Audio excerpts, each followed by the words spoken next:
আসসালামু আলাইকুম। দেখতে পাচ্ছেন প্রতিরক্ষা মন্ত্রণালয়ের আওতাধীন মিলিটারি ইঞ্জিনিয়ার সার্ভিসেস একটি নিয়োগ বিজ্ঞপ্তি দেওয়া হয়েছে। এখানে বাংলাদেশের সকল জেলা থেকে নারী এবং পুরুষ উভয়ই আবেদন করতে পারবেন।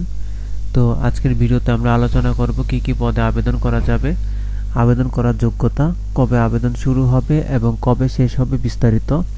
তো বন্ধুরা, ভিডিওটি শুরু করার আগে আপনাদের কাছে ছোট্ট একটি রিকোয়েস্ট, যারা আমার চ্যানেলে নতুন আসেন চ্যানেলটিকে সাবস্ক্রাইব করে বেল বাটনটি অন করে দিবেন এরকম নতুন নতুন ভিডিও প্রতিনিয়ত আপডেট পাওয়ার জন্য।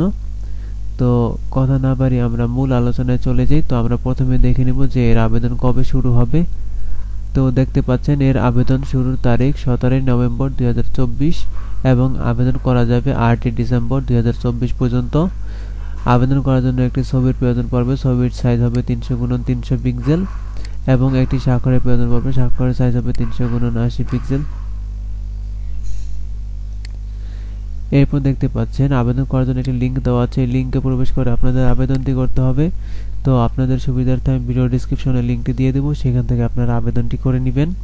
তো আমরা এখন পদের নাম আলোচনা করব। তো এখানে দেখতে পাচ্ছেন উপ সহকারী প্রকৌশলী B/R। এখানে বেতন গ্রেড হচ্ছে 10, পদ সংখ্যা রয়েছে 128টি। এখানে শিক্ষাগত যোগ্যতা প্রয়োজন পড়বে। কোনো স্বীকৃত প্রতিষ্ঠান হতে 4 বছর মেয়াদী সিভিল ইঞ্জিনিয়ারিং বিষয়ে ডিপ্লোমা থাকতে হবে। এরপর দেখতে পাচ্ছেন উপ সহকারী প্রকৌশলী E/M।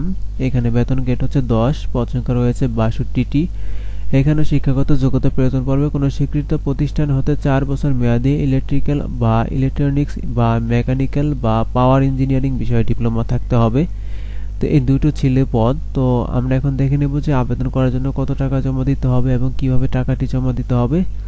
তো এখানে দেখতে পাচ্ছেন সকল পদের জন্য পরীক্ষার ফি বাবদ 500 টাকা প্লাস কমিশন 10% হিসাবে 50 প্লাস ভ্যাট 15% হিসাবে 8 টাকা ইকুয়াল টু 558 টাকা জমা দিতে হবে আবেদন করার 72 ঘন্টার মধ্যে।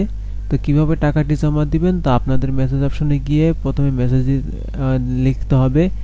MES লিখে স্পেস দিয়ে ইউজার আইডি লিখে সেন্ড করতে হবে 16322 এই নম্বরে।